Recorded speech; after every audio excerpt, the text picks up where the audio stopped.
Hey, what's up? This is Chosen, and this video is going to be a quick refresher course on how to start Season 16 efficiently on opening night, and then also showing the results of the community survey I did for Season 16, which I think is kind of interesting to look at, so let's get into it. Okay, first, before I jump into the refresher course on how to start efficiently, I'm just going to really quickly go over this survey I conducted on Reddit and through my YouTube channel and linked a bunch of people on Discord. So I was happy. I got a lot of responses on this, and what I found is, just going through here, Demon Hunter is going to be the most played class to start Season 16, it looks like, followed by Barbarian, then Wizard, then Monk, and then the ones not getting a lot of play are Witch Doctor, Crusader, and Necro. Not surprisingly, people are probably sick of playing Necro by now because it's been king of the meta for so long. Will you play softcore or hardcore? It looks like almost 90% of players are playing softcore. I thought there was more hardcore players than that. Hardcore is what I play. I thought this number would have been closer to like 20% for hardcore. So that was surprising to me. How many hours will you play on opening weekend? It looks like this is pretty split across the board. I'm probably going to fall in the 15 to 20 range, which looks like the most common category, but they're all pretty well represented there. And then which type of Diablo 3 player will most describe you in Season 16? Looks like the most common answer was play for a couple weeks until I get bored. And then the other responses were try hard, going for high leaderboard spots. And then the least answered one was actually super casual, which is surprising. The second most answered one was complete seasonal journey and then stop. Sorry, it cuts off the responses. That's not by my design. That's by the design of the survey. It cuts it off for some reason. I'm sure there's probably a way I could have displayed it differently, but I couldn't find it on their site. And then the second most responded one was play most of the season, but don't care about the meta or the leaderboards. So this kind of gives you a breakdown of the poll I did, and now let's get into the refresher course for efficiency in Season 16. Okay, so when the new season goes live, you're going to create your hero, your seasonal hero, and then you're going to see a screen like this. You're going to have your level 1 character. You can be in a full party or be solo, whatever, I'll probably be in a full group, so it'll look a little different than this, but the concept is still the same. The first thing you want to do, definitely, is under game settings, do your challenge rift. This is probably the most important part of the whole leveling process, to be honest. Do not do your challenge rift the week of the season, because if you do this, it'll be locked when you try to do it on opening night of the season. So do not do your challenge rift until the season starts.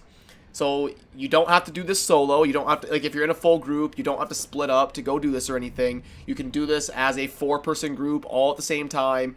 Do the challenge rift, and then after that, don't worry, you're not going to get the rewards right away. You have to go into a game. So what I usually do, I play hardcore. We start on hard difficulty, and then we go in adventure mode, hard difficulty, and there's a couple things you're going to want to do right away off the bat. So I like to go to Act 1, so that's just where I kind of set up shop here. So you're going to have this little message pending box down here. If you click that, you're going to have a challenge rift reward. So you click that, claim to inventory, and now you're going to have that challenge reward right here. It looks like a bounty cache. It's going to be right there in your inventory. You right click on it and everything's going to drop on the ground. You're going to get blood shards, death breaths, like 4.5 million gold, some crafting materials. It's a very important thing to do for the leveling process because it's going to help you to upgrade your blacksmith. It's also going to let you extract legendary powers to the cube because of those death breaths. Normally you can't get death breaths until level 61.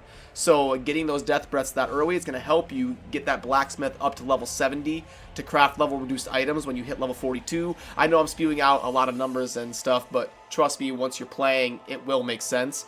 Basically, it's to level up your blacksmith and be able to extract cube powers by getting those death breaths and the materials. You're also going to have the gold you're going to need to craft. So, yeah, basically, do your challenge rift and get the reward. Now, this is a step that a lot of people forget to do. You're going to want to come down to the Templar. Templar is usually the best. I accidentally hired.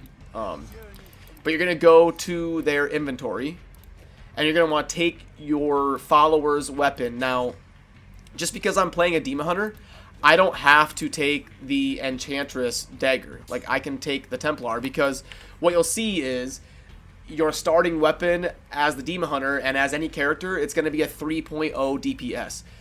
And the followers have much better weapons than that. Now, it's not that big of a deal. You're only going to use this for probably 3 or 4 minutes, but the 5 seconds it takes to triple your damage at level 1, you might as well do it. So you take the followers, I go to the Templar, take this spear, throw it on. My damage went from 3.38 to 9.47, so it almost tripled my damage just taking that 3 seconds to grab my follower's weapon.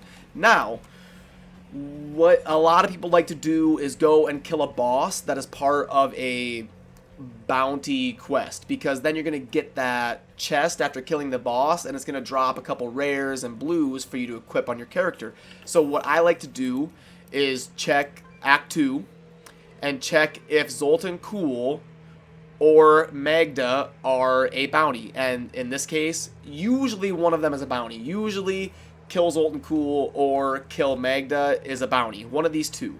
Not always, but I want to say like 50-60% of the time, one of them is a bounty. So in this case, my group would go to this waypoint, and we would go as a group and kill Magda. Then after we do that, a chest is going to appear by Magda. We're going to click it, and then we're all going to have some rares to equip our character with. So it's a pretty quick way to hopefully get some entry-level gear and rares and weapons. So after that, what we do is we go to Halls of Agony 3, and we clear this until we hit a dead end. You don't want to be spending time backtracking. When we hit a dead end, we hit T, we go to town, we leave game, we make a new game. And you can keep it on hard difficulty this whole time. We're going to clear Halls of Agony level 3 in Act 1, down here bottom left, Halls of Agony level 3, until we hit level 11. We're going to want to check the vendors at that point for rings and amulets that provide plus damage. It'll say like plus 1 to 2 damage or plus 2 to 4 damage. You're going to want to check all the vendors, Act 1, Act 2, Act 3, Act 4. You can split up as a group and check all of them simultaneously. You're going to have plenty of gold from doing the challenge rift. So if any one of you finds a damage ring or a damage amulet, go ahead and buy enough of them for the whole group. Rings actually unlock at level 7, and amulets unlock at level 11, but it's not worth checking the vendors twice, so just do it once when you hit level 11. Play, Halls of Agony level 3 until you hit level 11, and then check for rings and amulets from the vendors. And then at that point, once we're leveled, 11, 12, 13, somewhere in there, wherever the dead end occurs on Halls of Agony 3, then we just rift. We just open up rifts, and we go as a group until we hit level 70. And I think 2 or 3 seasons ago, my group hit level 70 first on the server, and every season that my group hasn't been first on the server, we've been within like 10 or 15 minutes of the group that set the record. So like doing what I have just described really quickly to you, it does work if you play efficiently as a group and you are good players. You're going to hit level 70 plenty soon enough to be satisfied with it. A couple quick notes is you're going to want to go to your blacksmith and keep leveling it up as soon. I don't know exactly how it works because it's been a few months since I've done it, but you want to make sure and level up your blacksmith, and you want to go under weapons and hit highest usable. And then you're going to want to sort by like two-handers. You get slow attacking weapons that do a lot of damage. I know with Demon Hunter, I do like to use daggers sometimes because I use dual chakram and just pump out a bunch of AoE. So if you're doing an attack speed build, you can go with something like that. But generally speaking, you're going to want a slow attacking two-handed weapon, and you're going to want to check for highest usable. Because let's say you're level 27 and then you all of a sudden notice, oh, I'm using a level 19 weapon. I haven't found a better weapon since I was level 19. I'm level 27 now. You check the vendors. Oh, I can craft a level 26 two-handed mace. That's going to be a huge damage upgrade for you. So keep checking that stuff. And as far as level reduced items, I have some videos for all these sorts of topics on my channel. So I'll try to remember to link to them in the video description. But when you hit level 42, or maybe it's actually level 40, I think you can get up to 30 on level reduction. That's a really important thing for your group to do. Like if What separates the groups that take 3 hours from the groups that take an hour and 50 minutes is the level reduced weapons. It can depend a lot on your RNG, how lucky you get, but you're going to want to craft a weapon, a level 70 weapon, and try to get level reduction as a secondary enchantment on it so that you can wear it when you're like level 45 or 50. You're wearing a level 70 weapon that has like minus 20 or minus 25 level reduction on it. And then if that happens, you can actually bump it up to like Torment 1, Torment 2, and just start crushing rifts, and you're going to get a ton of XP.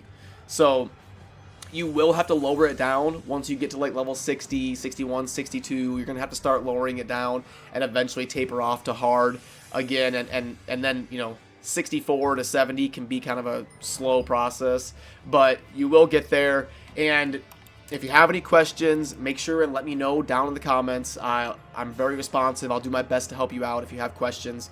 And yeah, as always, thank you for watching. Have a good rest of your day. Good luck in Season 16. Peace.